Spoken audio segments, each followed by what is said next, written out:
Dejen nada más, veo que esté grabando, si todo bien. Entonces, vamos a empezar, ¿vale? Fíjense, las enfermedades exantemáticas como tal son enfermedades que son producidas en su gran mayoría, de hecho solamente hay una que sale de esta regla, que son producidas por virus, ¿vale? Seguramente ya conocerán esto desde la facultad y vieron desde que eran estudiantes de medicina que si la varicela, que si la rubiola, que si el sarampión, pero seguramente había una que les llamaba la atención que era escarlatina, ¿sale? Escarlatina es la única que se produce por una bacteria y es una complicación de otra enfermedad que en este caso se da por lo que sería Streptococcus pyogenes. Acuérdense que de inicio sus pacientes van a tener datos de faringoamigdalitis bacteriana y puede haber ciertas complicaciones que las clasificamos en supurativas y no supurativas. Las clasificaciones que son tipo superativas van a ser todas aquellas que son infecciosas a nivel local. Por ejemplo, los abscesos periamigdalinos o la angina de Ludwig, ¿sale? Y las no supurativas van a ser todas aquellas que se van a ir a nivel sistémico. Por ejemplo, ¿cuáles? La fiebre escarlatina, que es esta que está dentro de las enfermedades exantemáticas, y la glomerulonefritis post-estreptocócica, ¿vale? Incluso ahí se ha visto también lo que es el síndrome de Pandas, que acuérdense que el síndrome de Pandas son desórdenes psiquiátricos después de la exposición a una faringomigdalitis bacteriana. Déjenme quito el fondo de epilepsia, nada más para, porque se quedó de la última vez, ahí está. Entonces, es importante que entendamos eso, ¿vale? Entonces, empezando con las enfermedades exantemáticas, hay muchísimas, de hecho, si se dan cuenta, es una gran cantidad. Hay veces que incluyen algunas, hay veces que quitan otras. Por ejemplo, mononucleosis infecciosa, muchas veces la llegan a quitar, ¿vale? Cosa puntual también, todo lo que van a ver en las diapositivas es de la GPC, ¿sale? Entonces, todo literalmente es de ahí. Este, y entonces todo es de la guía de práctica clínica, ¿vale?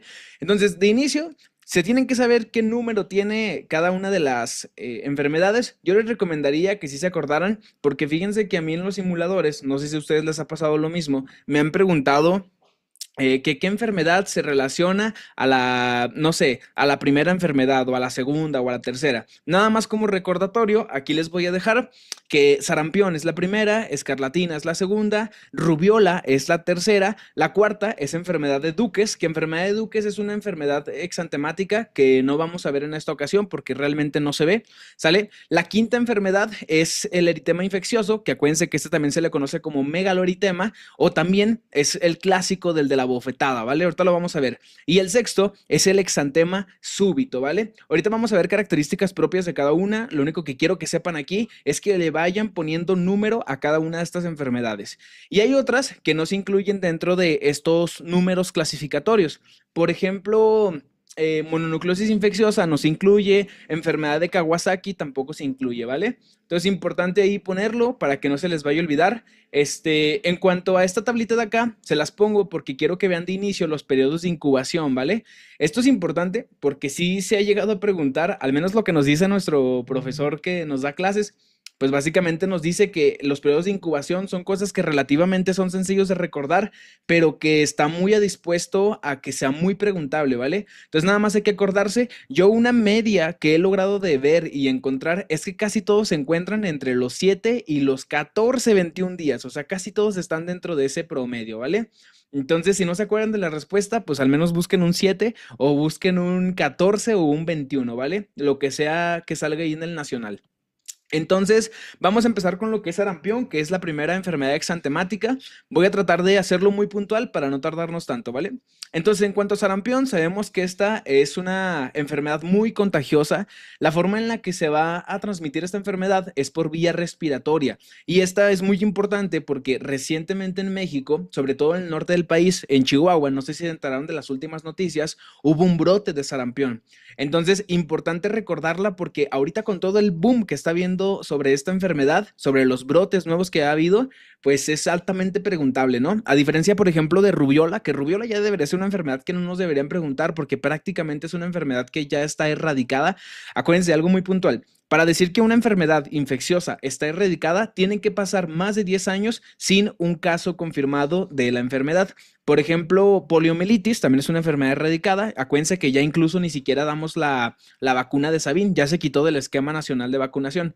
Entonces, tanto rubiola como poliomielitis, ya son dos enfermedades erradicadas, ¿vale?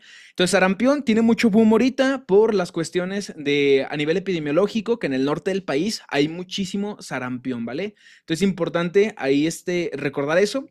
Algo importante, se presenta más en invierno y lo que sería inicios de primavera, sobre todo en temporada lluviosa. Y también, pues, viendo las características microbiológicas del virus, acuérdense esto es importante de aquí, es de la familia Paramyxoviridae, cosa muy preguntable. Generalmente, una de las cosas que siempre van a ver que pregunten, van a ser microbiología de los virus y periodos de incubación. Por ejemplo, si es un virus de tipo ARN, si es un virus ADN, entonces hay que acordarnos de esto, que es un virus de tipo ARN, ¿sale? De hecho, la gran mayoría van a ser virus ARN de las enfermedades exantemáticas, obviamente, y va a corresponder a la familia Paramyxoviridae.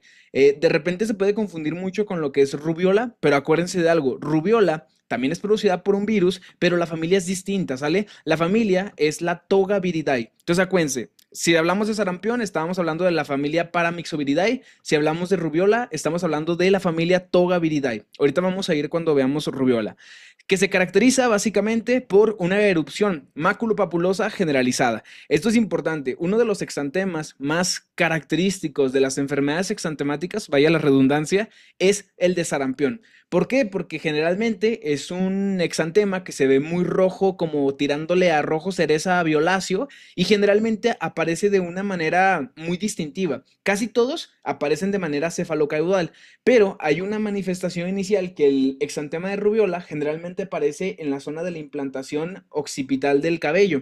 Entonces, si vemos que ese salpullido, que generalmente así es como lo van a referir las mamás, aparecen aquí, pues hay que inmediatamente pensar en lo que es sarampión, ¿vale? Ahora, el periodo de incubación, creo que este es uno de los más fáciles. Fíjense, va el periodo de incubación desde los 7 hasta los 21 días, ¿vale? Cosa importante para que lo recordemos desde ahorita, ¿sale? La vía de transmisión en casi todos los virus de las enfermedades exantemáticas va a ser va a ser por las gotitas de flush que nosotros mismos expiramos cuando hablamos, cuando estornudamos, cuando el paciente está muy cercano a otro y no hay una protección como con cubrebocas, ¿vale? Entonces hay que recordar mucho lo que es esa vía de transmisión, porque en la gran mayoría de veces esa va a ser la predilecta, ¿vale? Y por ejemplo, si llegara a venir una pregunta en el nacional y no nos acordamos de cuál es la vía de transmisión, pues hay que poner qué es la vía respiratoria, ¿sale? Simplemente por estadística, la gran mayoría van a ser esta. Entonces, el sesgo de que la tengamos mal, pues va a ser muy bajo, ¿no? Porque la gran mayoría es por esta vía. Ahora, en cuanto a la prevención, sabemos que tenemos la vacuna de lo que es la triple viral, que acuérdense que existe una variante de la vacuna triple viral, que es la doble viral, que es la vacuna SR, que solo protege contra sarampión y rubiola. Estas se usan en determinados casos muy específicos. Digo, ya cuando veamos el tema de vacunas vamos a verlo muy puntual esto, pero cosas sí a recordar muy importantes. La vacuna de la triple viral, recuerden que protege contra 3 cosas, por eso se llama así: sarampión, rubiola, y la P última es el virus de la parotiditis, ¿vale? Cosas importantes también a recordar aquí. El virus de la parotiditis es la principal causa infecciosa de que los niños posteriormente o incluso en la edad adulta desarrollen orquitis, ¿sale? Se inflama lo que es el testículo, incluso puede haber inflamación del epidídimo y producir pues esta inflamación a nivel localizado en los genitales de los varones, ¿vale? Entonces, acuérdense que el virus de la parotiditis pues era uno de esos agentes causales que causaba inflamación a nivel de los testículos, ¿vale? Por si lo llegaran a preguntar. Incluso antes, cuando todavía había mucha parotiditis, en tiempos de que nuestros papás eran jóvenes, pues seguramente les dirán que a ellos les pasó esto, ¿sale? Incluso mi papá alguna vez me lo dijo, que tuvo virus de la parotiditis y tiempo después pasó este problema, ¿vale? Entonces recuérdenlo nada más con esa anécdota para que se les haga más fácil, ¿vale? Antes de esto, algo muy importante es que el periodo con mayor contagio del virus del sarampión es un día antes de la erupción y este continúa durante todo el exantema. Esto es importante, casi siempre, en casi la mayoría de las enfermedades exantemáticas, cuando antes de que presente el exantema hay algo que se le conoce como el periodo prodrómico, y casi siempre el periodo prodrómico se caracteriza por fiebre. Es es la manifestación casi inicial en todas. Una vez que pasa ese periodo prodrómico, empieza lo que es la fase exantemática. En casi todas pasa lo mismo, prodrómico, exantemática, ¿vale?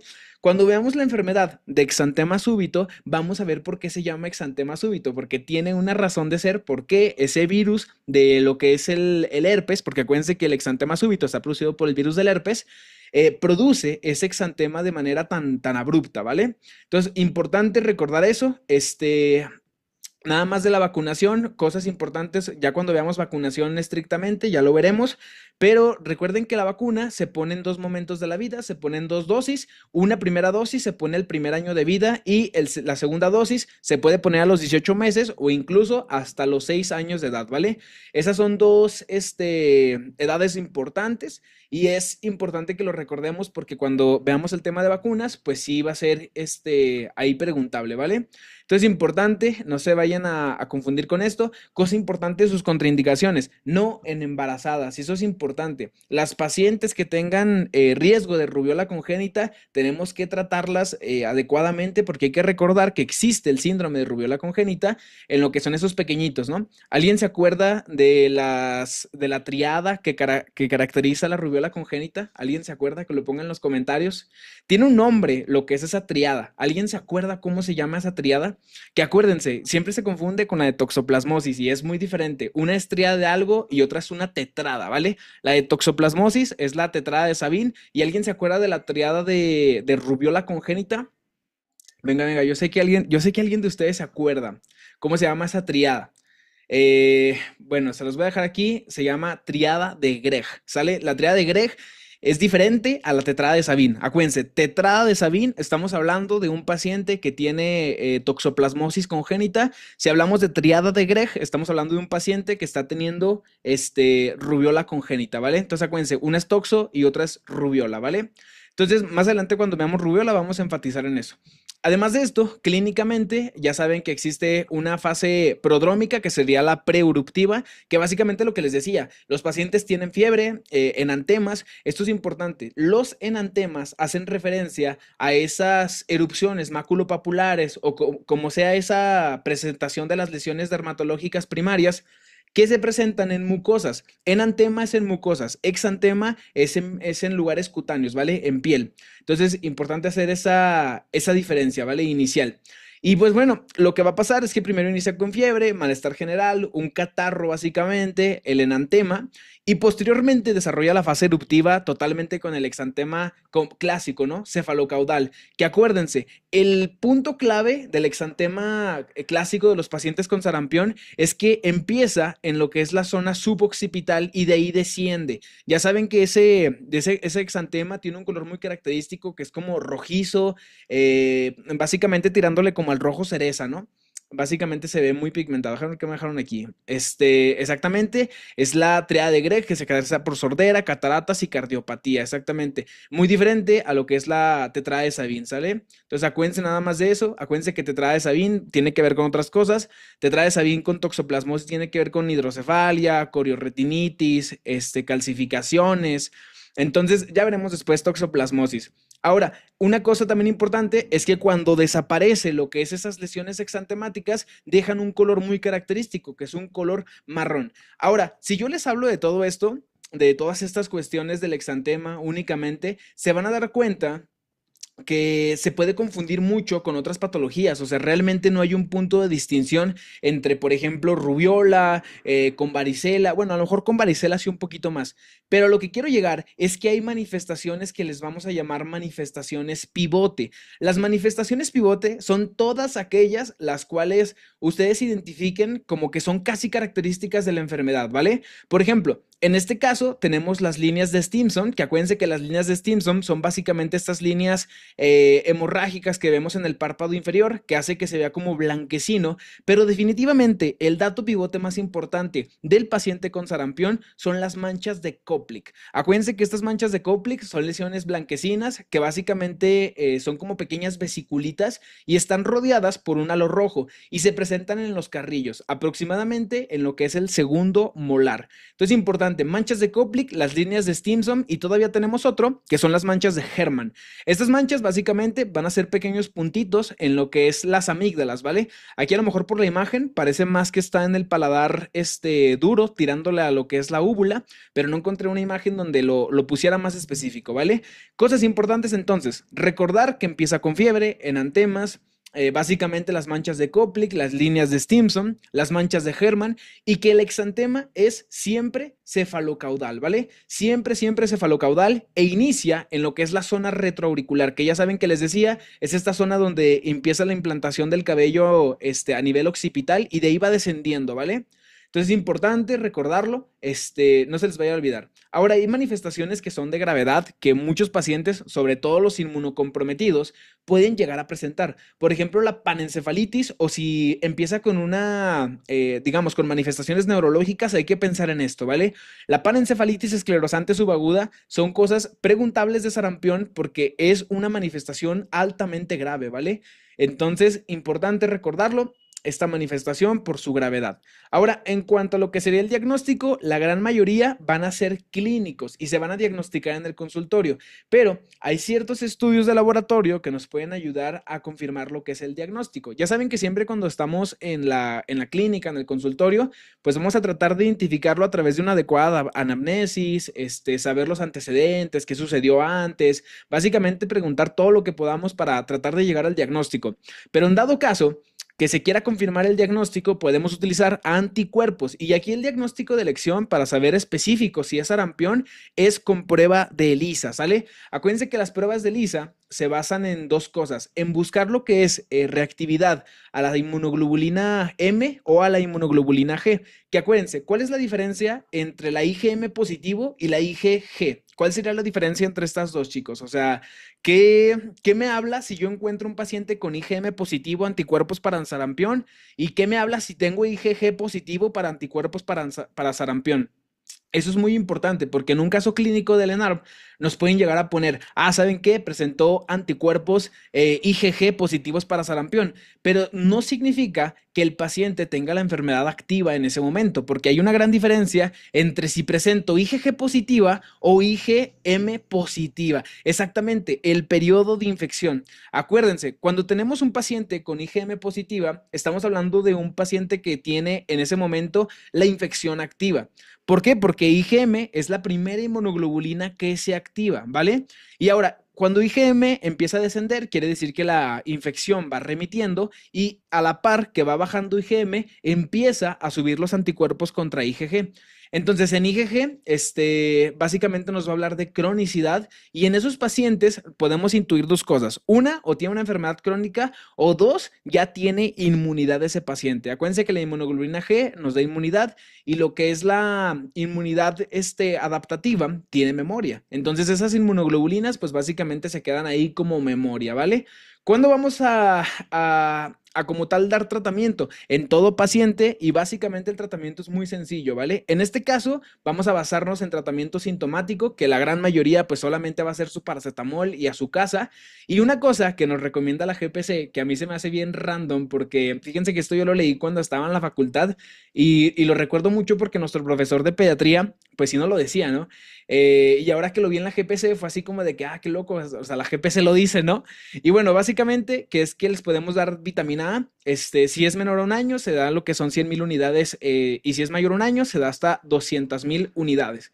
Entonces, pues importante recordarlo, sintomático y vitamina A únicamente. Ahora, cosa importante, ¿cuándo vamos a referir a ese paciente a segundo nivel de atención? Pues evidentemente en todo niño que tenga una presentación grave. Por ejemplo, pacientes con inmunodeficiencia, VIH-Sida, porque sí, acuérdense, los niños pueden tener VIH, sobre todo se relaciona a VIH en el binomio, de eso también ya hice una clase, por si la quieren ver, está ahí en el canal. Además de esto, niños con desnutrición, se ha demostrado que los pacientes incluso los geriátricos, ¿no? Con sarcopenia, los niños desnutridos, son pacientes que su sistema inmunológico no tiene adecuada función y por ende van a tener presentaciones muy graves, ¿vale? Mayores de un año con complicaciones, por ejemplo, si un niño presenta datos neurológicos y estamos pensando en una panencefalitis esclerosante subaguda, pues evidentemente hay que llevarlo al siguiente nivel de atención, ¿no? Y todos niños, pues menor de un año de edad. Los niños chiquitos chiquitos, esos siempre van a ir a segundo nivel de atención porque pues pueden presentar variantes más graves del sarampión, ¿vale? Cosa importante, ¿cuál es la complicación más importante en lo que es el virus del sarampión? En este caso es neumonía, ¿sale? Neumonía va a ser la respuesta en caso de que pongan cuál es la complicación más importante, ¿sale? Sobre todo porque es la más frecuente, ¿vale? Otra de estas podría ser también el croup del sarampión. Acuérdense que el croup generalmente es una enfermedad que está producida por un virus. ¿Alguien se acuerda por quién se produce el croup? Acuérdense que el croup también se conoce como laringotraqueitis, ¿sale? Y es muy diferente a la bronquiolitis porque el agente que lo produce, pues cambia, ¿vale? Y cosa importante, entonces nada más recordar eso, ¿vale? En cuanto a la panencefalitis que comentaba hace rato, acuérdense, esa es la más grave y es de importancia, pero la que es más frecuente es la neumonía, ¿sale? Para que no se les vaya a olvidar. Entonces, acuérdense que puede causar el croup del sarampión y únicamente recordar eso, ¿vale? ¿Alguien se acuerda quién causa el croup? El croup laringio, o también conocido como la famosa laringotraqueitis. Es importante recordar eso porque, pues voy a llegar a aprender una pregunta, ¿no? Como, ¿quién causa el croup laringio? ¿Quién causa la bronquiolitis? Que acuérdense que la base de esos dos tratamientos, pues va a depender de qué estemos diagnosticando, pero se pueden dar incluso lo que es adrenalina racémica o levógira, incluso dexametasona, ¿no? Que incluso podemos abrir la ámpula y dárselo a los pacientes vía oral, ¿no? Entonces, es importante recordarlo. Recuerden que estos padecimientos están producidos por el virus de la parainfluenza, ¿sale? Especialmente lo que es el virus tipo 1, exactamente, virus de la parainfluenza tipo 1, exactamente. Entonces, recuérdenlo, el croup, que no es sarampión, o sea, croup laringio, normal, virus de la parainfluenza, ¿sale? Entonces, acuérdense de eso. Vamos ahora con lo que es escarlatina. Para mí, mi enfermedad exantemática favorita, si les soy sinceros, creo que esta es la más fácil de diagnosticar porque creo que tiene manifestaciones clínicas muy específicas. Y además de esto, tiene un antecedente súper fuerte, que es que todos los niños, 15 días previos aproximadamente, presentaron un cuadro de faringoamigdalitis bacteriana, ¿vale? Acuérdense que la gran mayoría de las faringoamigdalitis son virales. 90% de las faringoamigdalitis que entran al consultorio son de tipo viral. Solamente el 10 al 15%, que literalmente así lo dice la GPC, son de tipo bacteriano. Y si bien nos recuerdan, el principal agente de la faringoamigdalitis bacteriana es el Streptococcus pyogenes, ¿vale? Que acuérdense que es un estreptococo beta hemolítico del grupo A. Entonces, importante recordar el agente que ya lo tenemos en la escarlatina y recuerden que de todas las enfermedades exantemáticas, esta es la única que se produce por una bacteria, la única, ¿vale? Todas las demás, exceptuando síndrome de piel descaldada, que ese como tal no lo catalogan propiamente dentro, cuando se ve enfermedades exantemáticas dentro, que más adelante lo vamos a mencionar, ese también es por una bacteria, pero ese está exento de exantemáticas, ¿vale? Entonces, vamos con la definición de lo que es la escarlatina. Básicamente es una enfermedad de exantema infectocontagiosa producida por las exotoxinas del estreptococo beta hemolítico del grupo A, que era lo que mencionábamos ahorita. Entonces, el principal agente de estos es el piógenes, ¿vale? Si pueden, echen una revisada a la clasificación por microbiología de los estreptococos. Es importante porque acuérdense que los estreptococos los dividimos según su grado de hemólisis, ¿vale? Por ejemplo, tenemos los alfa hemolíticos, los beta hemolíticos, los gamma hemolíticos, y esto depende de si hacen hemólisis parcial, completa, y pues básicamente los beta hemolíticos hacen hemólisis de tipo parcial, ¿sale? El Streptococcus pyogenes es el clásico del grupo A, pero que son beta hemolíticos, ¿vale? Digamos que es el prototipo, ¿vale? Entonces, importante, su curso generalmente es benigno, pero aquí el objetivo de poder tratar la fiebre escarlatina es evitar las complicaciones. ¿Cuáles serían las dos complicaciones que quisiéramos evitar?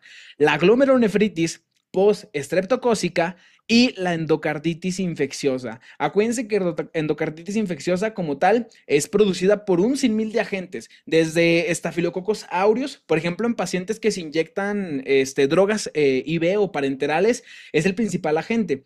Pero realmente el agente principal de lo que es endocarditis infecciosa es Streptococcus viridans, ¿sale? Cosa importante, el piógenes también lo puede producir, la endocarditis infecciosa, pero el agente principal que produce produce endocarditis infecciosa es el Streptococcus viridans, ¿vale? Entonces nada más hacer esa diferencia puntual. Ahora, en cuanto a la glomerulonefritis post-estreptocócica, esta es una enfermedad que posteriormente ya veremos. Nada más apunten una cosa que por ahí les puede servir para el nacional. El dato clínico, más bien el dato por microscopía electrónica específico de lo que es la glomerulonefritis postestreptocócica son la visualización de jorobas, ¿vale? Estas jorobas que aquí están apuntando, esta pequeña flechita, no sé si lo alcancen a ver aquí, esas jorobas son patoneumónicas del paciente con glomerulonefritis postestreptocócica a la microscopía electrónica, ¿vale? Entonces, para que no se les olvide, el periodo de incubación es de 1 a 7 días y les digo, casi siempre hay un antecedente de una faringoamigdalitis bacteriana anterior, ¿vale? 15 días antes. Ahora, en cuanto a la clínica, aquí la verdad es que existen varios datos casi que clásicos de esta enfermedad. Los datos generales que van a empezar con los que vamos a empezar es que puede haber odinofagia, cefalea, náusea y vómitos, el dolor abdominal, básicamente lo clásico que puede haber en todas, ¿no? Entonces vamos a ver qué es lo que lo caracteriza. Una, de inicio, pues el inicio brusco de lo que es la fiebre puede estar arriba de 39.5 grados centígrados y aquí muy importante diferenciarlo de Kawasaki. En Kawasaki también la fiebre está por arriba de 39 grados centígrados. La diferencia más importante con Kawasaki que ahorita vamos a ver más adelante, es que la enfermedad de Kawasaki, generalmente la fiebre, dura más de 5 días. Dentro de los criterios diagnósticos de Kawasaki, vamos a tener que dura más de 5 días, ¿vale? Cosa importante también, tanto en Kawasaki como en escarlatina se presenta este dato clínico, que es la lengua en fresa. ¿Cuál es la diferencia? En Kawasaki, inmediatamente la lengua en fresa se ve roja. En escarlatina, la lengua en fresa generalmente empieza con una lengua que se ve blanca y después se transforma a una lengua roja fresada, ¿vale? Entonces, importante en cuanto a esto.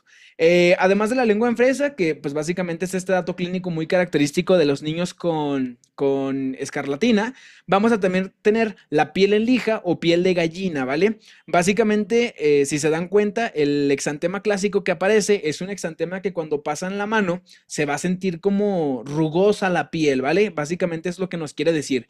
Y otra cosa importante, este exantema respeta un triángulo facial muy importante, que es el triángulo de Filatov.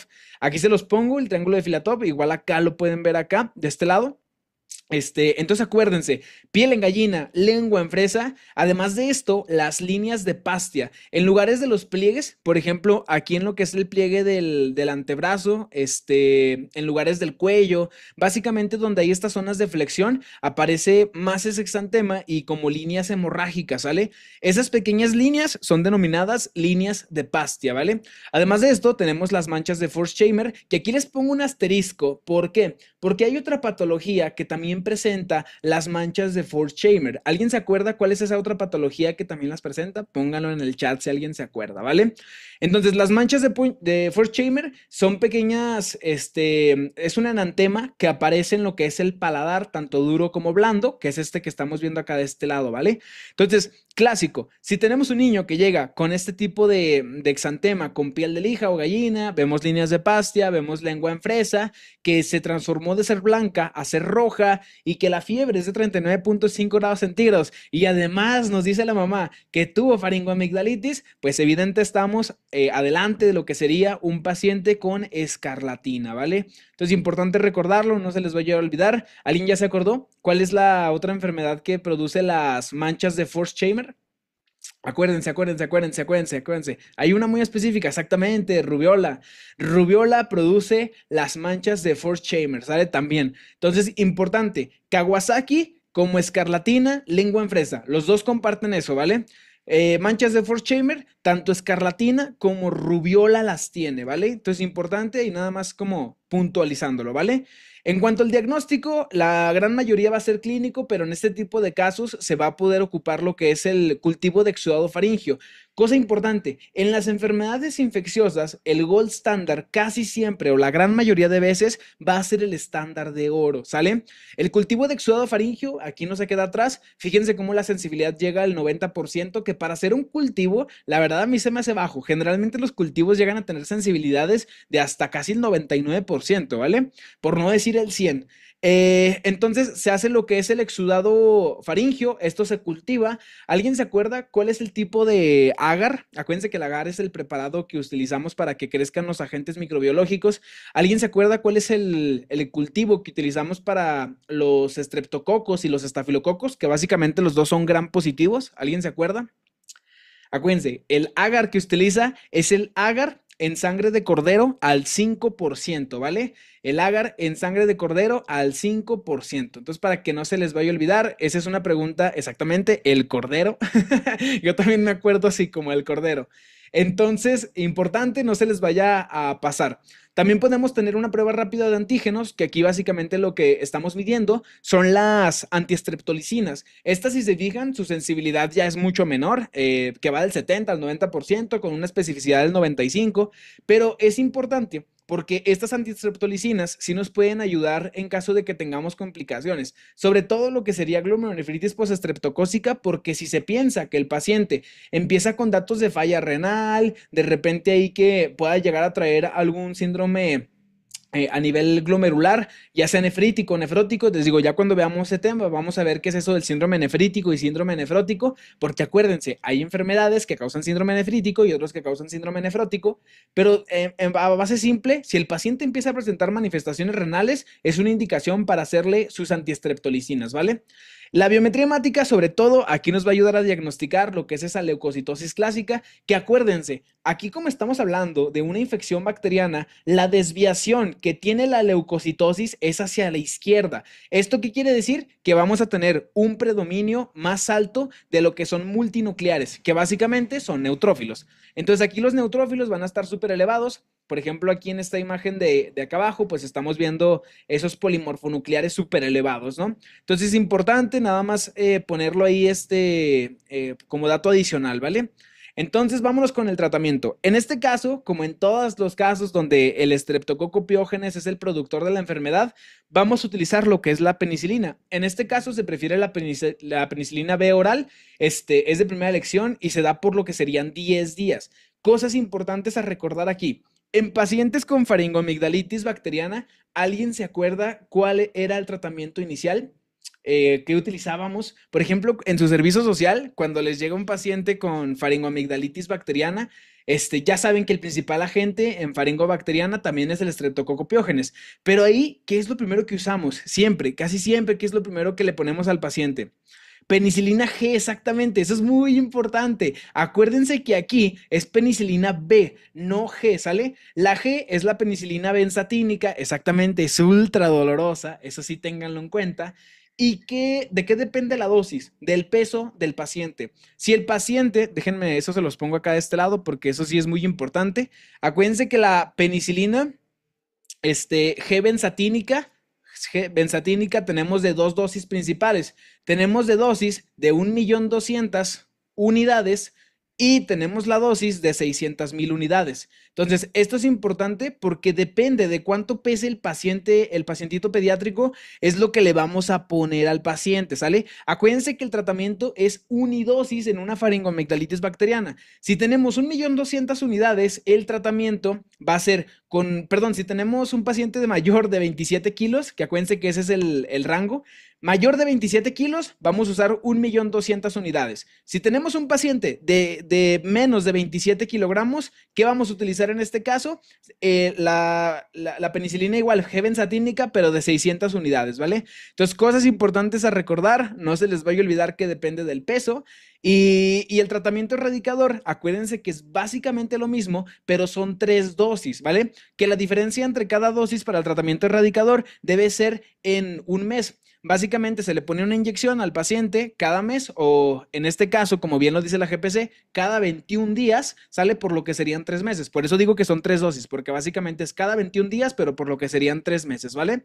Entonces, importante recordarlo, no se les vaya a olvidar, más de 27 kilos, 1.200.000 unidades, menos de 27 kilos, 600.000 unidades, ¿vale? Entonces, importante. En este caso, la penicilina B oral va a ser nuestro tratamiento de elección y algo bien importante. Todo paciente alérgico a penicilinas ¿qué es lo que casi siempre damos? O sea, algo que neta, yo creo que lo he visto en todas las GPC que he leído, que bueno, a mi corta experiencia como médico pasante y como estudiante de medicina, la verdad es que les voy a decir algo, yo prefiero mil veces una inyección que un tratamiento tomado porque la verdad es que se me quita todo más rápido, siento que me alivio más rápido, digo, no sé ustedes, ya seguramente a ustedes les gustará más por vía oral su tratamiento, pero de verdad yo prefiero que sea inyectado porque así me curo más rápido, ¿sale? Entonces, recuerden, siempre que tengamos un paciente alérgico a penicilinas, el tratamiento de elección que marcan todas las guías de práctica clínica, de segunda, en este caso son los macrólidos, ¿sale? Y acuérdense, de macrólidos tenemos la eritromicina y la citro. Casi siempre de elección se va a utilizar primero lo que es la citro, es muy importante. Acuérdense que la citromicina viene en 3 tabletas, casi siempre, si lo compran en alguna farmacia, seguramente van a ver que viene 3 tabletas de 500 miligramos. Entonces hay que especificar al paciente, pues, cómo se las tiene que tomar, porque una vez me tocó ver una receta de acitromicina, que le dieron acitromicina de 500 cada 8 horas, y dije, a la chinga, es mucha citromicina, ¿no? Entonces acuérdense que no, esta se tiene que dar mínimo cada 24 horas, ¿vale?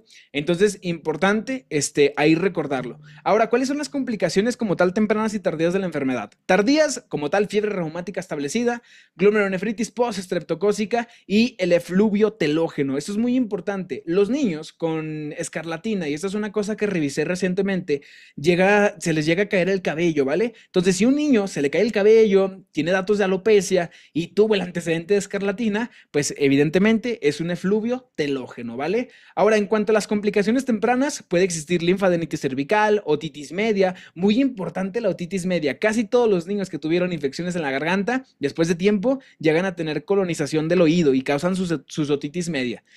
Absceso periamigdalino y septicemia, ¿vale? Entonces, importante por ahí recordarlos, no se les vaya a olvidar. Y todavía hay más. Recuerden que las complicaciones de una faringomigdalitis bacteriana los podemos clasificar en supurativa y no supurativas.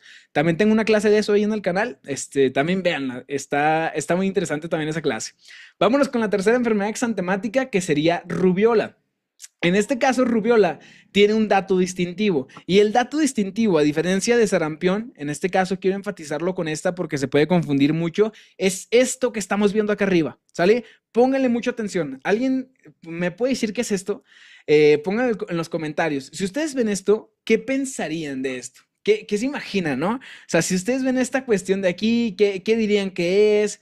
¿Qué dirían que es esto? O sea, si lo ven así, exactamente, una adenopatía, muy bien, Carlos, muy bien, Junior Doctor, muy bien, Shadi, muy bien, una adenopatía retroauricular. Eso es muy importante. El paciente con rubiola tiene ese dato clínico casi que pivote, ¿sale? La adenopatía retroauricular es casi imprescindible de rubiola. Y recuerden, no es lo mismo que tenga esa adenopatía retroauricular que lo que pasaba en sarampión, que ya sabemos que en sarampión lo que sucedía es que el exantema aparecía también retroauricular, pero sin lo que era sin como tal adenopatía, ¿sale? En uno es la adenopatía, en otro es el exantema que aparece desde esa región hacia abajo, ¿vale? Acuérdense que los dos son exantemas cefalocaudales, ¿vale? Déjenme regreso, nada más, ya me pasé. Entonces, importante esto, ¿vale? Ambas son producidas por virus, como ustedes ya bien conocen, súper dolorosa, claro que sí. Entonces, pues bueno, vamos en cuanto a la definición de rubiola. En caso de rubiola, fíjense que esta es una enfermedad también infecto-contagiosa de origen viral, pero como bien les dije desde que veíamos sarampión, uno es producido por paramyxovirus y otro es producido por el toga virus. Acuérdense que la familia a la que pertenece este virus es el toga virus. Ahora, es muy diferente la familia al género. El género de rubiola en este caso es el rubivirus. Yo creo que si nos lo preguntan es la pregunta más sencilla porque se parece bastante. Y la vía de transmisión es vía respiratoria, aunque también se puede transmitir por vía vertical. Ya sabemos que existe el síndrome de rubiola congénita y se caracteriza por una triada, que es la clásica triada de Gregg. Acuérdense, la triada de Gregg, apúntenla en su libreta. Sordera neurosensorial es la primera, la segunda es cardiopatía y la tercera es catarata. Entonces, acuérdense, catarata, catarata, cardiopatía y sordera neurosensorial, ¿sale? De tanto pensar, se me van las cabras. Entonces, dejan de estar riendo de mí. Entonces, el togavirus, en este caso, es el virus de la rubiola. Acuérdense que esa es su familia. Y cosa importante, es producida por el virus es un virus ARN, ¿sale? Acuérdense que básicamente la rubiola, al igual que el sarampión, los dos son virus ARN, ¿sale? Cosa importante también a recordar, porque si llegan a preguntar sobre un virus de enfermedades exantemáticas, yo les diría que pongan ARN si no se acuerdan de qué genoma es, ¿sale? Si no se acuerdan, pongan ARN, digamos, el punto de que lo lleguen a tener bien es muy alto, entonces pónganle ARN, ¿vale? Ahora, en cuanto al periodo de incubación, este va de 12 a 23 días, es lo que les decía, casi todos engloba este periodo, ¿no? Hasta 21 a 7 días, casi siempre. Evidentemente esto es muy específico y es difícil que nos acordemos, pero traten de más o menos asociarlo con algo, ¿vale?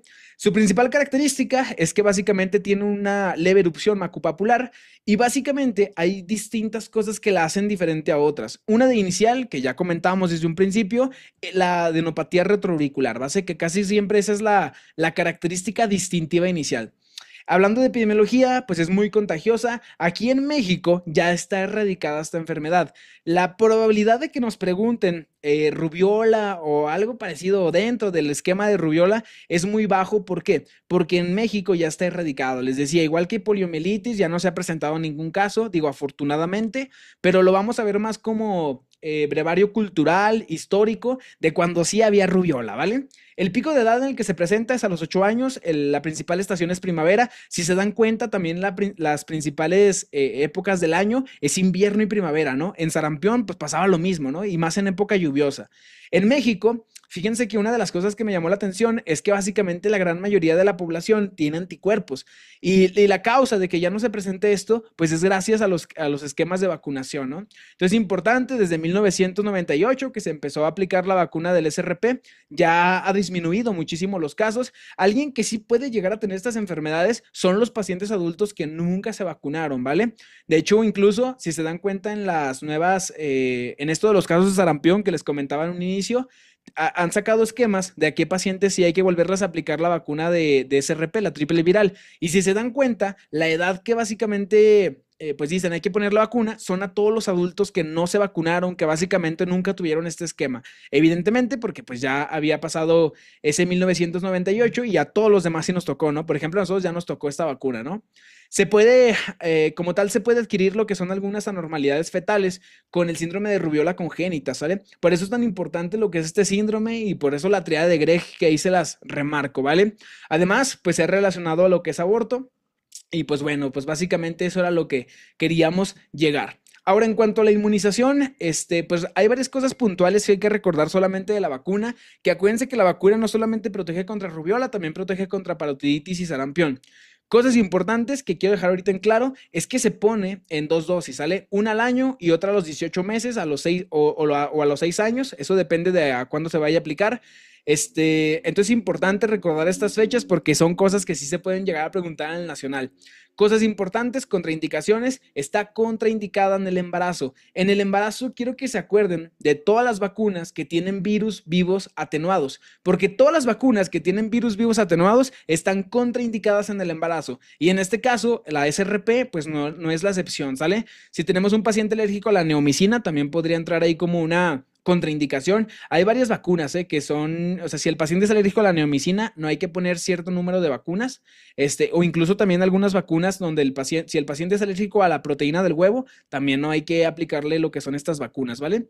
Y bueno, algo muy distintivo en cuanto al periodo de contagiosidad de lo que es la rubiola. Fíjense que algo que dice la GPC y literalmente lo pone así como recomendación y lo establece así. 7 días antes de lo que es el exantema y 7 días después del exantema es el periodo de mayor contagiosidad. Entonces es importante esto. Antes de que aparezca, como 7 días después, pues esos niños son extremadamente propensos a transmitir lo que es el virus. Entonces, pues evidentemente hay que aislarlos. Si tenemos un niño con un exantema, pues hay que decirle a la mamá que no lo lleve a la guardería ni a nada de esto, porque pues la enfermedad se puede transmitir. Y pues ya saben que estas enfermedades son altamente transmisibles, ¿no? Entonces hay que, por ahí contraindicar esto, ¿vale? En cuanto a la clínica, pues fíjense, hay varios datos importantes. Por lo general, inicia con un solo eritema, ¿vale? Es un exantema maculopapular, igual rojo claro, cefalocaudal, que esto era lo que decíamos desde un principio, por lo general respeta las palmas y las plantas, pero les digo, el dato clínico importante que nos tiene que llamar la atención es estas adenopatías retroauriculares. Acuérdense que se va a presentar básicamente como una masa en lo que es la región de la mastoides, y cuando toquemos a lo que es el niño en esa zona va a ser dolorosa. Es importante especificar esto del dolor porque acuérdense que una adenopatía que no duele, o sea que básicamente no presenta dolor cuando la tocamos, hay que pensar en diagnósticos diferenciales. Ya saben que hay muchas enfermedades que se pueden transmitir, que pueden viajar por lo que es el sistema de vía linfática. Entonces, si tenemos adenopatías que no duelen, hay que pensar incluso hasta en datos neoplásicos, ¿vale? Entonces, es importante recordar lo que es este dato clínico. Además, puede existir prurito, artralgias, básicamente un síndrome inflamatorio a distintas regiones por la misma infección. Y los datos pivote, la adenopatía, que clásicamente ya se las dije, y la segunda, las manchas de Forchheimer, que acuérdense, ¿en qué otra enfermedad aparecían estas manchas de Forchheimer? Exactamente, en escarlatina. Acuérdense, escarlatina comparte datos con lo que sería Kawasaki y con rubiola. Con Kawasaki, la lengua en fresa, acuérdense de eso, y con lo que sería rubiola, las manchas de Forchheimer, ¿sale? Acuérdense que este es un enantema que aparece en paladar duro, blando. ¿Se acuerdan de quién era clásico las manchas de Koplik? Pónganlo en los comentarios. ¿De quién era clásico las manchas de Koplik? ¿De qué enfermedad exantemática? Pónganlo en el chat. Yo sé que ya lo vimos, pero para ver si les quedó claro. Pónganlo en el chat, pónganlo por ahí. ¿De quién es clásico? Clásico. Sarampión, exactamente. Sarampión, las manchas de Koplik. Importante, ¿vale? Acuérdense que la diferencia más importante es donde aparece el enantema. Las manchas de Forchheimer aparecen en el paladar duro a blando, ¿vale? Y en el sarampión aparecen las manchas de Koplik en los carrillos, ¿vale? Aproximadamente en el segundo molar. Entonces, importante recordar eso. Acuérdense que también en sarampión aparecen las líneas de Stimson y las de Hermann, ¿sale? Entonces, nada más ahí para recordarlo. En cuanto al diagnóstico, la gran mayoría va a ser clínico y no va a ocupar pruebas de confirmación. Evidentemente, si es un paciente que está grave y que ocupamos saber el diagnóstico muy precisamente, se puede confirmar con pruebas de ELISA. En este caso, también se utilizan anticuerpos IgM positivos contra lo que sería rubiola, y otra forma de diagnosticar es con PCR-RT. Esto de RT significa que es en tiempo real. La PCR que estamos utilizando es otro método diagnóstico también importante, aunque el que casi siempre se va a utilizar son pruebas de ELISA, ¿sale? Sobre todo porque se tienen más a la mano. En cuanto al tratamiento, la verdad es que lo más importante son las medidas generales y que es sintomático. No hay tratamiento per se para lo que es la rubiola, o sea, no hay como digamos, con este tratamiento ya se te va a quitar la rubiola, va a desaparecer y así. No existe, ¿vale? No existe nada de eso. ¿Qué hay que hacer en este caso? Pues básicamente mantener en aislamiento al paciente porque ya saben que es ultra transmisible esta enfermedad, utilizar medios físicos para la fiebre, alimentación y baño diario. Cosa importante, estos niños con estos exantemas, sobre todo ahorita que veamos varicela, se van a dar cuenta que se pueden sobreinfectar en las lesiones de la piel. Entonces ya vamos a ver más adelante en varicela que hay que tener mucho cuidado con el cuidado de la piel en los niños que tengan enfermedades exantemáticas, ¿vale? Es una enfermedad de notificación inmediata.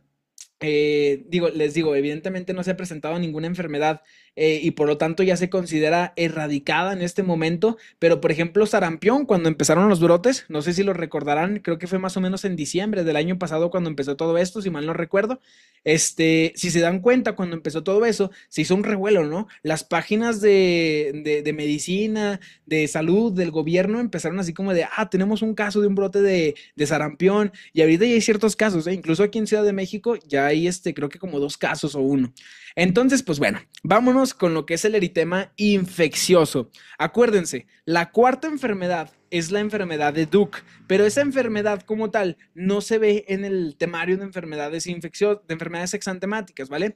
Entonces recuerden eso, nos brincamos de la tercera, que es rubiola, a lo que sería la quinta, que es eritema infeccioso. El eritema infeccioso también es conocido como el megaloeritema y les pongo de entrada esto característico, ¿sale? ¿Por qué? Porque vamos a tener a los niños con una manifestación clásica, ¿sale? La manifestación clásica va a ser la bofeteada, ¿sale? Básicamente un niño que le dieron una cachetada y va a tener las mejillas todas rojas, ¿vale? Entonces ahorita lo vamos a ver. Les pongo también este tejido de encaje, porque fíjense que el exantema que presenta, y les digo, es una, perdón por la palabra, pero está muy chistoso todo esto, pero fíjense que los doctores pues le ponen nombres como bien raros cuando describen una enfermedad, ¿no? Por ejemplo, aquí el exantema clásico es que se ve como encaje. Entonces, acuérdense, si vemos un exantema en encaje más lo que es el signo de la bofetada, es un eritema infeccioso, ¿vale? Nada más para que no se les vaya allá a confundir, ¿vale? Entonces, vámonos en cuanto a la etiología. Fíjense que esta se produce por lo que es el parvovirus B19.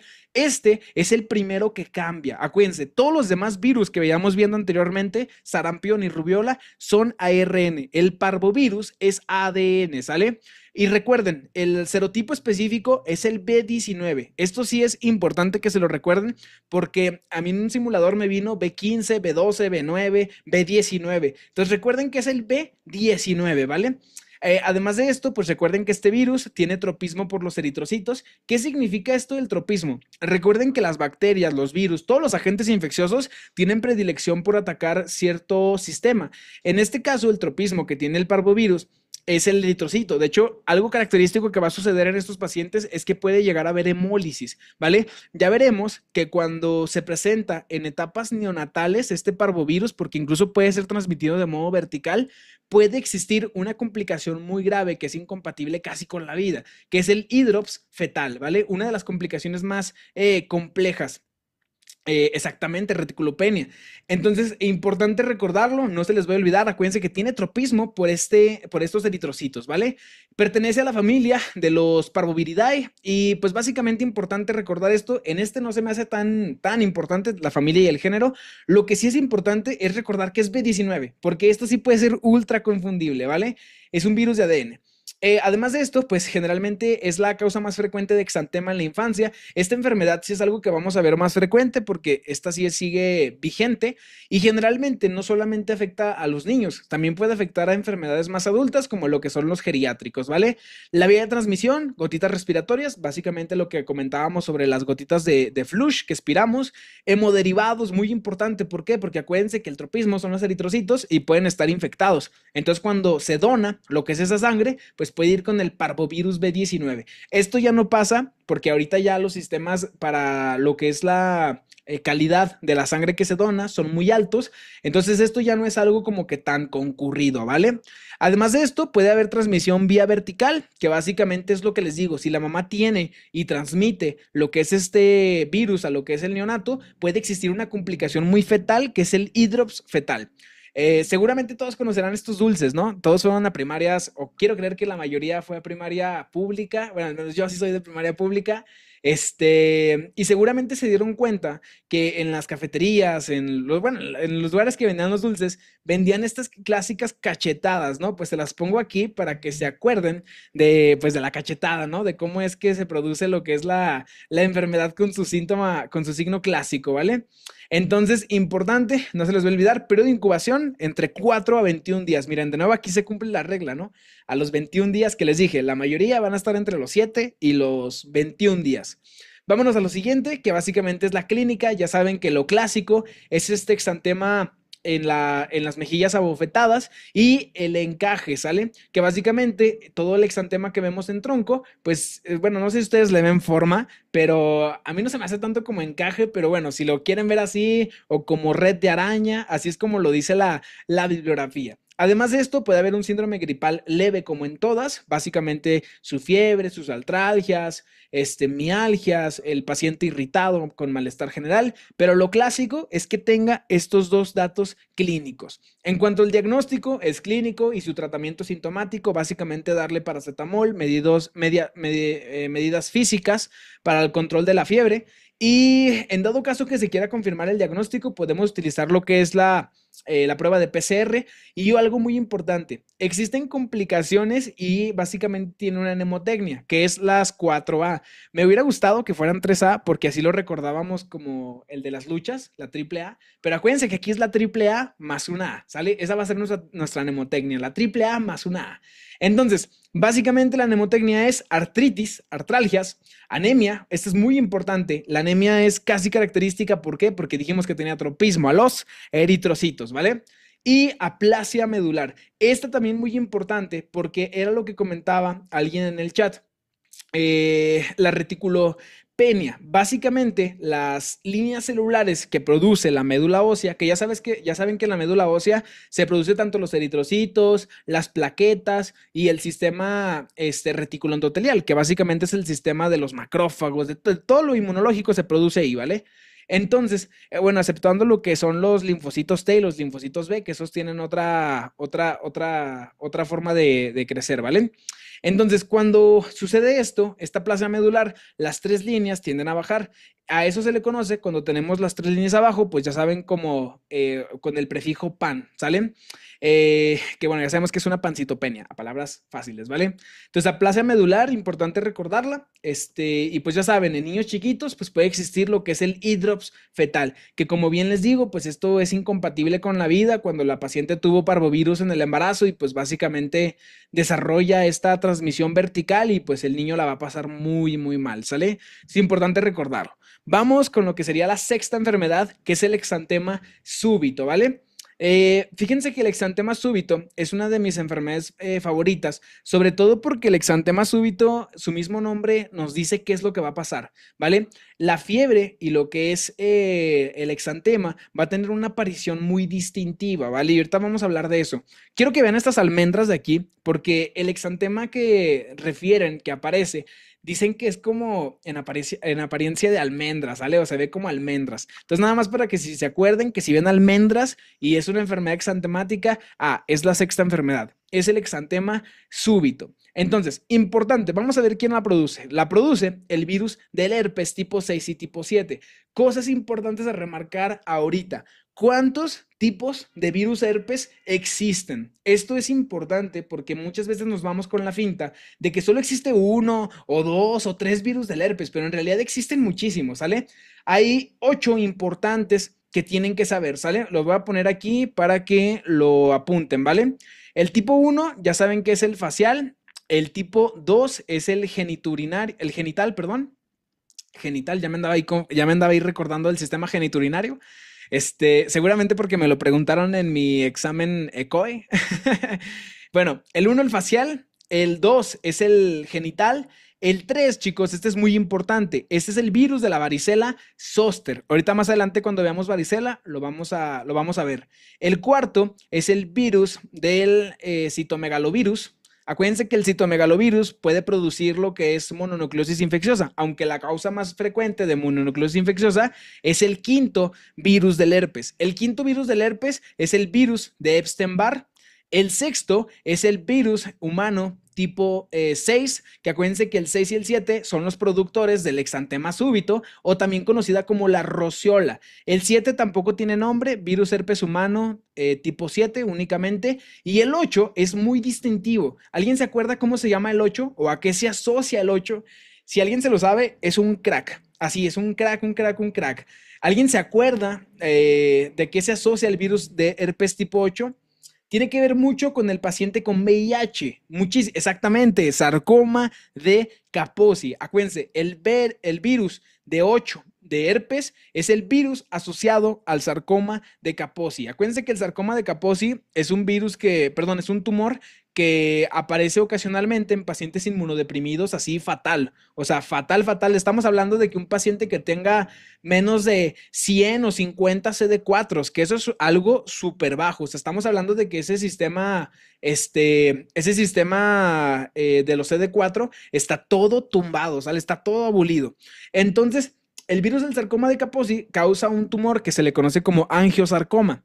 Y es importante porque en los pacientes que tienen VIH es una de las principales causas de muerte y es una de las enfermedades definitorias de SIDA. Ya después cuando veamos SIDA vamos a ver todo eso, qué es eso de enfermedad definitoria de SIDA. porque acuérdense que no es lo mismo tener VIH que tener SIDA, ¿sale? Es muy diferente tener VIH a tener SIDA. Entonces, pues bueno, vamos a continuar. Ya saben que el virus de herpes A tipo... ver. Les encargo sus micrófonos, chicos, por favor. Déjenme conecto mi compu, aprovechando ahorita la distracción. Entonces, ya sabemos que como tal tenemos el virus de herpes tipo 6 y 7 que causan la rociola. Ya especificamos cuántos virus de herpes hay. Y acuérdense, este también es virus ADN, al igual que el de la quinta enfermedad, que ya saben que es el parvovirus B19. El periodo de incubación va de 7 a 14 días. Miren, aquí de nuevo se cumple la regla. Hay un 7, hay un 14 o hay un 21, ¿sale? Eso es casi siempre la regla. La vía de transmisión son a través de gotitas de flush, gotitas respiratorias, y el periodo donde son transmisibles estos pacientes es en el periodo febril, ¿sale? Cosa importante respecto a lo que es el periodo febril que vamos a ver, que es que quiero que vean esto. El inicio de la fiebre como tal es súbito, y algo importante es que como tal la fiebre es como, ¿cómo decirles? No hay un pródromo específico porque la fiebre aparece de manera muy rápida. Entonces no da pauta para poder tener un pródromo digámoslo, tan perceptible, ¿vale? Y fíjense algo importante y algo que también llama la atención. La aparición del exantema también es súbito porque al remitir la fiebre aparece lo que es el exantema. Y este cuadrito de aquí, este circulito, quiero que lo apunten en su libreta así como dato casi que clave, porque yo cuando lo vi dije, miren, sería una manera de recordarlo, ¿no? Si llegan a preguntar esta enfermedad, sería así como de que refiere la madre que se le quitó la fiebre y empezó el exantema, ¿no? Pues es un exantema súbito, ¿sale? Y más porque la palabra pues ya lo dice, ¿no? Exantema súbito. Entonces, importante, esta predomina más en lactantes, ya saben que los lactantes son todos aquellos niños menores de 2 años, ¿vale? Y vamos a ver qué es lo que sucede. Tenemos una fase febril que la fiebre llega hasta ser mayor a 39.5 grados centígrados. Generalmente hay 3 días en las que se presenta, es de manera súbito. Y el exantema tiene algo clásico, que básicamente es que tiene forma de almendras. Aquí algo también característico es que como tal no nos refiere que aparezca de región cefalocaudal, sino que específicamente donde aparece es el tronco, ¿sale? Entonces acuérdense, exantema en tronco que aparece al remitir lo que es la fiebre, es un exantema súbito. Y aquí algo importante que también quiero que recuerden, es este dato casi que patoneumónico de esta enfermedad, que son las manchas de Nagayama. Las manchas de Nagayama es un enantema que igual aparece en el paladar duro, cerca de lo que es la úvula, tirándolas hacia lo que son los pilares amigdalinos, y básicamente es este enantema. Se puede confundir bastante con lo que son las manchas de Forchheimer, porque si se dan cuenta, casi es la misma zona, se ve muy similar. Entonces, ¿cuál va a ser la característica distintiva? Si nos dicen que el niño tuvo fiebre, se le quitó y empezó con el exantema y aparte está en tronco y tiene estas manifestaciones en faringe, son manchas de Nagayama hasta demostrar lo contrario, y el diagnóstico va a ser un exantema súbito, ¿vale? Va a ser una sexta enfermedad, que acuérdense, ¿quién lo produce? El virus del herpes tipo 6 y tipo 7, ¿vale? Entonces no se les va a olvidar de la rociola que aparece de esta manera, las manchas de Nagayama que son específicas, ¿vale? En cuanto al diagnóstico, este es clínico, pero lo más importante de hacer el diagnóstico es justamente poder tratarlo, porque lo que queremos evitar es la complicación más frecuente que aparece, que la complicación más frecuente en los pacientes con exantema súbito, ¿se acuerdan a cuánto llegaba la fiebre? A más de 39.5 grados centígrados, o sea, es una fiebre impresionante, y acuérdense que es en lactantes. Entonces, en los niños lactantes que tienen fiebres súper altas, tienen tendencia a poder hacer crisis febriles. Entonces, la complicación más importante van a ser las crisis febriles, ¿vale? Si llegan a preguntar cuál es la complicación más importante de exantema súbito, pues ya tenemos bien la respuesta, ¿vale? Aquí les dejo el video de crisis febriles por si quieren ir a revisarlo, está ahí en mi página de YouTube. El tratamiento generalmente es sintomático y se va a dar con lo que es paracetamol únicamente, ¿vale? Entonces, recuérdenlo, es importante aquí cuando estemos con el paciente, pues explicarle a lo que es la mamá, que se va a remitir solo, que hay que tener cuidado con la fiebre por las crisis febriles, ¿vale? Vamos con la siguiente, que a partir de esta, ya que acabamos el exantema súbito, todas las demás que veamos no tienen un número, ¿vale? Y una cosa que quiero dejar ahorita en claro, vamos a dejar enfermedad de Kawasaki como aparte, ¿vale? Porque enfermedad de Kawasaki tiene muchas cosas que podemos sacarle y es demasiado extensa, entonces lo vamos a dejar aparte Kawasaki, seguramente lo vamos a ver en la siguiente clase o si no les voy a mandar el video ya que lo haya publicado, pero Kawasaki tiene cosas muy específicas que sí hay que remarcar muy puntual, ¿vale? Entonces, vamos a empezar con todas aquellas que no tienen un número específico, ¿vale? Entonces, vamos a empezar con lo que es la enfermedad pie, mano, boca, que ya saben que esta es producida por un virus muy característico. Este virus es el virus Coxsackie, específicamente lo que es el A16. Acuérdense que hay otros virus Coxsackie como el A10, pero específicamente aquí en esta enfermedad es el virus Coxsackie A16. Otro virus que puede producirlo son los enterovirus 71. Cosa importante que me gustaría que se llevaran. Este virus, el virus Coxsackie, también produce otra enfermedad que se le conoce como la herpangina. Entonces, si en el examen nacional llega a venir quién produce la herpangina, acuérdense del virus Coxsackie A16, ¿vale? Que acuérdense que es el mismo que produce el síndrome mano, boca, pie, ¿vale? Importante. Ahora, periodo de incubación, 2 a 14 días, se vuelve a cumplir la misma regla que les dije.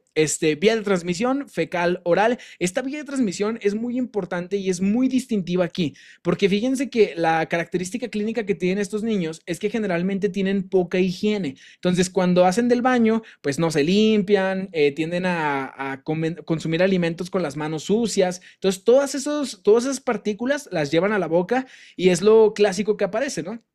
Estas lesiones pues peribucales clásicas, ¿vale? Entonces es importante recordarlo, es la única que se va a transmitir vía fecal oral, ¿vale? Generalmente también otra vía de transmisión puede ser gotitas respiratorias, aunque es menos común, y también a través de fomites, sobre todo los fomites porque ya saben, si los niños no se lavan las manos, tocan el celular y luego lo toca otro niño y pues ya se infectó también, ¿no? Generalmente aparecen niños hasta la adolescencia, de los 6 meses hasta los 13 años, y fíjense que a mí en mi corto tiempo, como médico pasante, me metí a trabajar los primeros 6 meses de mi servicio social. Estuve trabajando en una farmacia por la zona de la Narvarte y fíjense que me tocó ver un niño con este caso clínico, un niño que tenía creo que 12, 11 años, que literalmente llegó con esto. Tenía odinofagia, que ahorita vamos a ver más adelante, que la odinofagia también puede entrar dentro de lo que es este espectro clínico. Y fíjense que cuando lo revisé de las manos, noté que tenía estas pequeñas lesiones. Le quité los calcetines, le quité los tenis y vi que también traían los pies. Y a nivel de la boca, pues también traía, aunque traía menos. Y pues ahí le dije, ¿sabes qué, hermano? Tienes lo que es un síndrome pie, mano, boca, ¿vale? Acuérdense, virus Coxsackie, aquí es el responsable. ¿Vamos a dar antibióticos? No vamos a dar antibióticos. ¿Por qué? Porque no es una bacteria, es un virus, ¿vale? Entonces, periodo de incubación, 2 a 14 días. Y la clínica clásica, dolor abdominal, odinofagia, que les digo, esto puede entrar. Y el exantema clásico. Generalmente van a ser vesículas ovaladas, muy pequeñitas, y por lo general no van a estar en tronco, no van a estar en alguna otra zona cerca de lo que estamos viendo normalmente. O sea, cerca de lo que sería manos, pie y boca únicamente. Y literalmente ustedes lo van a poder percibir así, ¿sale? Entonces es importante recordar que puede haber dolor abdominal, ¿vale? Y la odinofagia clásica. El diagnóstico, pues generalmente va a ser clínico y generalmente se puede confirmar por lo que es PCR, ¿vale? Puede haber enantemas, fíjense, la imagen es muy clásica, ¿no? Básicamente en los 3 lugares hay ese exantema clásico, ¿no? En boquita, en pie y en lo que sería la manita, ¿no? El tratamiento generalmente también es sintomático y algo que sí nos remarca también por ahí la bibliografía es que podemos usar enjuague bucal. Por lo general usábamos la benzidamina, este enjuague es muy bueno. Y pues básicamente se le dice al paciente que haga sus enjuagues con benzidamina. Acuérdense que este es un antiséptico oral y pues básicamente es uno que podemos recomendar. También existe la presentación en spray.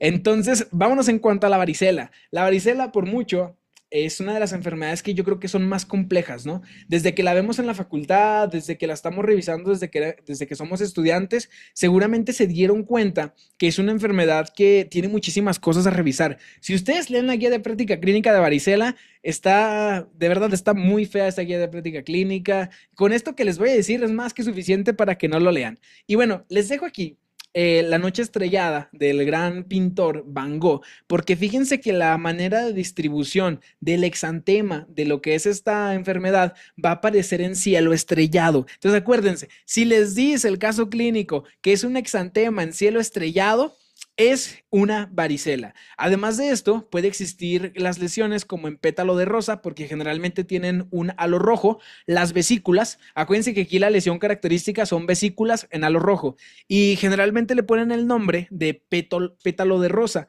Entonces, si ven eso, ya de inicio piensen en una varicela, ¿vale?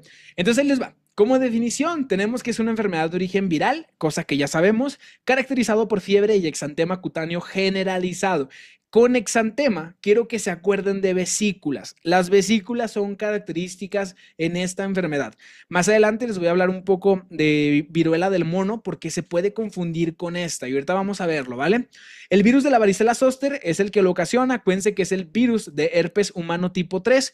Básicamente, de los 8 virus que hay, el tercero es el que lo causa. Y algo muy importante que hay que saber, en los niños aparece la varicela y generalmente esos anticuerpos se quedan de por vida, nos da inmunidad de por vida.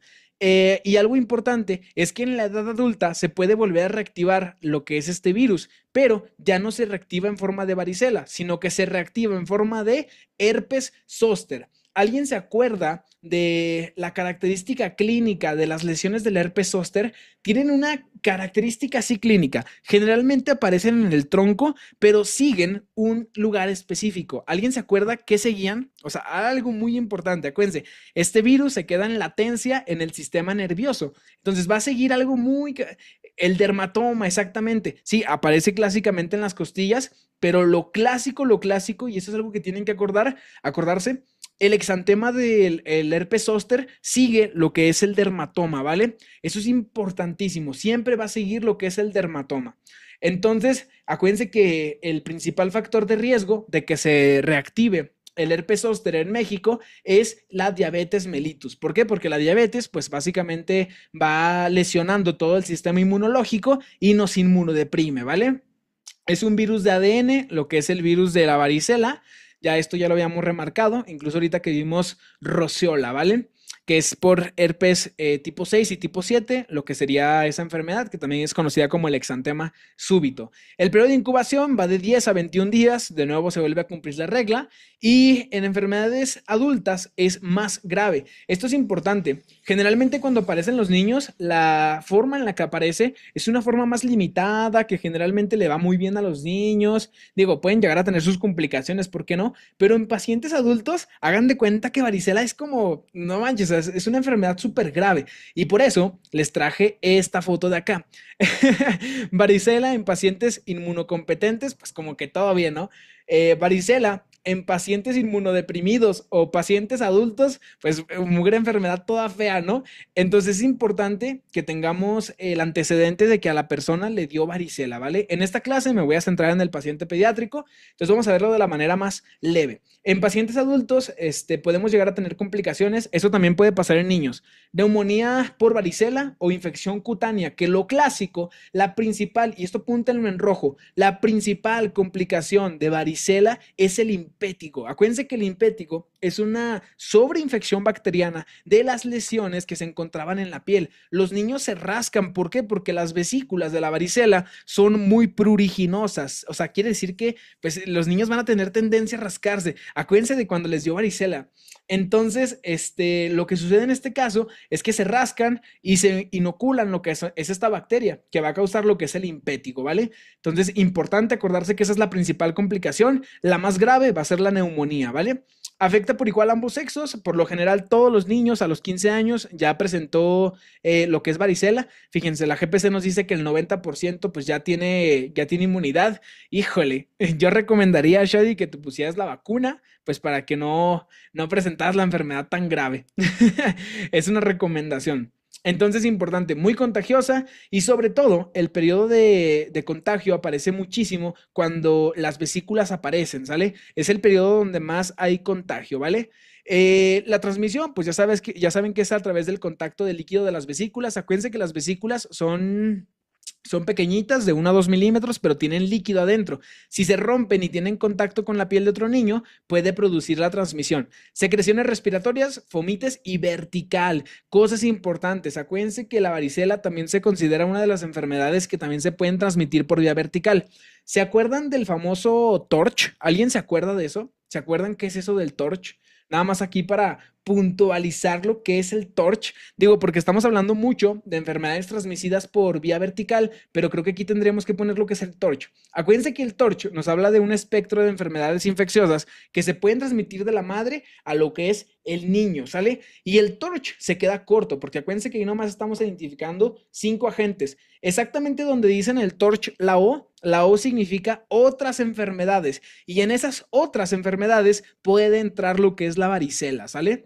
Entonces acuérdense de eso, no se les vaya a olvidar. Generalmente es una enfermedad benigna, pero pues en pacientes trasplantados, en pacientes inmunodeprimidos, pues no es una enfermedad benigna, ¿no? Se va a hacer una enfermedad ultra grave en esos pacientes. Fíjense, acá arriba les pongo una imagen de una tomografía y una radiografía de una neumonía por varicela, ¿sale? La neumonía por varicela, hay que pensarla, ¿sale? Entonces, importante, siempre estarlo recordando por ahí. Déjenme bajo el chat porque vi que alguien puso algo. Exactamente, Carlos. Toxoplasmosis, citomegalovirus, otros, rubiola congénita y herpes. Exactamente, exactamente.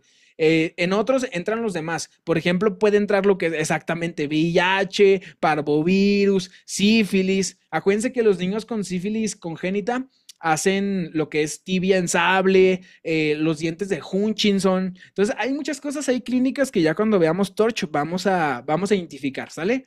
Entonces, importante, ¿vale?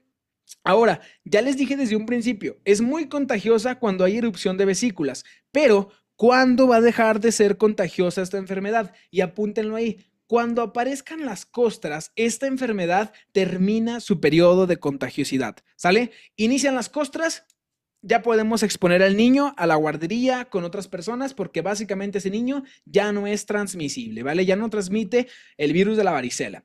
En cuanto a la clasificación, fíjense que ahí esta clasificación que nos dice la GPC, que básicamente podemos clasificarla según el brote. Si tenemos menos de 50 lesiones, es leve. Si tenemos de 50 a 500 lesiones, es moderada. Si es más de 500, es grave, ¿vale? Esto puede ser preguntado, sobre todo preguntas así como muy, pues, mamonas, pero esperemos que no venga, ¿vale? Entonces, importante, nada más hay recordarlo. En cuanto a la clínica, fíjense que el periodo de mayor contagio, pues son 2 días previos antes de que se presente el exantema y deja de ser contagiosa cuando llegamos al periodo de cicatriz. Y con esto quiero empezar con la clínica. Fíjense que la clínica del exantema es muy importante aquí en este caso, porque generalmente empieza con lo que sería una pequeña pápula, después pasa a transformarse en una vesícula, después esa vesícula pruriginosa se rompe y hace una pústula y finalmente se cicatriza, ¿vale? Esto es importante, se hace una costra. Entonces, cosas importantes que tienen que poner en su libreta, aquí en este caso, es un exantema evolutivo. Y todas las lesiones evolucionan de una misma manera.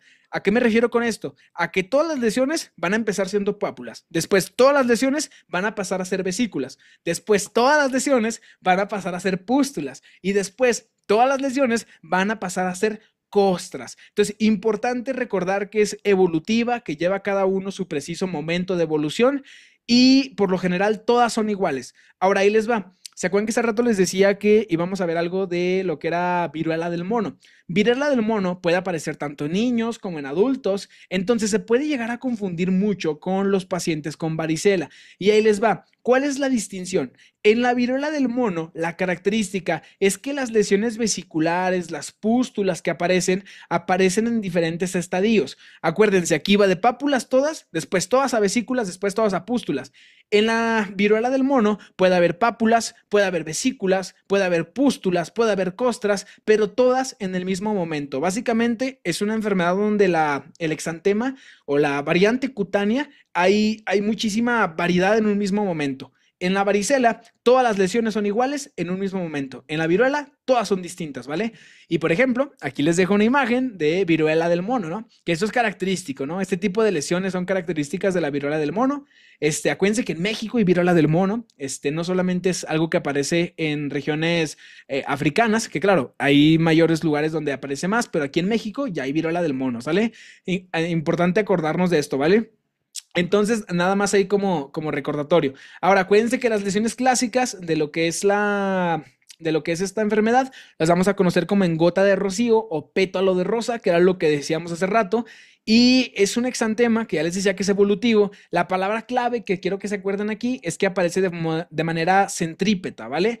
Y pues clásicamente vemos nuestro exantema en noche estrellada o en cielo estrellado, que aquí les dejo la pintura de Van Gogh que les decía. Al desaparecer las lesiones, cuando ya son cicatrices y van erradicándose, aparecen lesiones hiper o hipocrómicas, entonces tienden a cambiar un poquito la pigmentación de la piel. Afecta palmas y plantas y por lo general pues hay otros datos clínicos, ¿no? Artralgias, mialgias, dolor abdominal, escalofríos. Entonces, importante, no se vayan a confundir entonces con lo que sería varicela y viruela, ¿sale? Que son dos cosas distintas, ¿vale?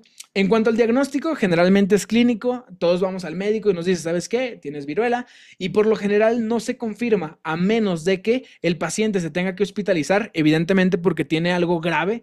Pacientes que fallecieron por varicela complicada, fíjense, ya me ando confundiendo yo, por varicela complicada o presentación atípica, ¿vale? Evidentemente, si tenemos un paciente inmunocomprometido que se sospecha de lo que es varicela y tuvo neumonía, tuvo impétigo, pues evidentemente hay que confirmar que evidentemente sea una varicela, ¿vale? Entonces, importante. Cosa interesante que nunca se les tiene que olvidar, nunca esteroides a los pacientes con enfermedades herpéticas, ¿vale? ¿Por qué? Porque acuérdense que los herpes, y eso es una mnemotecnia que alguna vez nos dijo un maestro, los herpes se prenden como fuego con los esteroides, ¿sale? Entonces, si tenemos un paciente con un fuego labial o si tenemos un paciente con varicela, no esteroides, ¿vale? Nada, nada de esteroides porque se le va a prender todo ahí, ¿vale? Entonces, importante, no esteroides. Otra cosa importante, no aspirina a los niños. ¿Por qué? ¿Qué pasa si le doy aspirina a un niño? ¿De qué tengo riesgo de desarrollar qué tipo de síndrome? Seguramente ya lo vieron. ¿Pero alguien se acuerda del síndrome que es característico? ¿Alguien se acuerda? ¿Alguien se acuerda? Dejen bajo aquí en el chat para ver si alguien se acuerda. Síndrome de Reye, exactamente. Síndrome de Reye, exactamente. Acuérdense que el síndrome de Reye se presenta como una encefalopatía aguda, ¿vale? Entonces, importante, no se les vaya a olvidar. Otra manera de confirmar el diagnóstico es con tinción de Tzanck, que básicamente en lo que vamos a identificar son macrófagos multinucleados, ¿vale? Que es lo que estamos viendo justamente aquí en este corte histológico, ¿vale? Los macrófagos multinucleados en la tinción de Tzanck, que esta es característica de varicela, ¿vale? Además, se puede usar PCR y cultivo viral. Esto no se usa a menos de que se quiera confirmar el diagnóstico. Ya saben en qué momentos. Y ahora, en cuanto al tratamiento, esto es de las cosas más importantes. Va a ser por lo general a base de un tratamiento no farmacológico y farmacológico. En caso de que ocupemos dar fármaco, que va a ser la mayoría, algunos casos, perdón, vamos a utilizar lo que es aciclovir. Acuérdense que el aciclovir es en algunos casos. Por ejemplo, pacientes inmunodeprimidos, pacientes que hayan tomado esteroides, ya explicamos por qué, pacientes con enfermedad cutánea crónica, pacientes con fibrosis quística o alguna enfermedad pulmonar crónica. Aquí también podría entrar, por ejemplo, asma, aunque lo que nos da la GPC es fibrosis quística, y adolescentes mayores de 13 años. ¿Por qué adolescentes? Porque recuerden que esta variante de esta enfermedad de varicela es mucho más grave en pacientes adultos que en los niños chiquitos, ¿vale? En cuanto al no farmacológico, podemos cortar las uñas, baños con emolientes cada 30 minutos. Cosa importante, se prefiere lo que es el petrolato y lo que es el aceite de almendras. El petrolato, pues es la vaselina, seguramente todos lo conocerán, y el baño diario, ¿no? Cosas importantes a recordar. Hay que evitar que el niño se esté rascando porque justamente esto es lo que va a predisponer a la complicación más importante, que es el impétigo, ¿sale? Entonces, importante que no se esté rascando. Les dejo aquí el tratamiento del impético, que es la mupirocina. Acuérdense que la mupirocina es uno de los medicamentos tópicos que se aplican para tratar lo que es el impético, ¿sale? Entonces, importante, no se les vaya a olvidar en cuanto al impético, ¿vale? Además de esto, pues cosas importantes a recalcar. Inmunocompetentes, generalmente vamos a usar aciclovir oral, obviamente cuando tengamos una indicación, que son estas que vemos acá de este lado. Si tenemos un paciente inmunodeprimido, podemos incluso utilizar lo que es el aciclovir IV.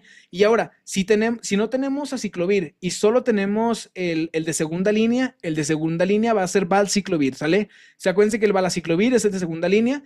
En caso de que tengamos resistencia a lo que es el aciclovir, se pueden preferir otro tipo de medicamentos como lo que es el Foscarnet. Acuérdense, es diferente. Uno es que el paciente tenga resistencia al aciclovir y otro es el tratamiento de segunda línea. Segunda línea, valaciclovir, resistencia, el Foscarnet, ¿vale? Nada más para puntualizarlo ahí.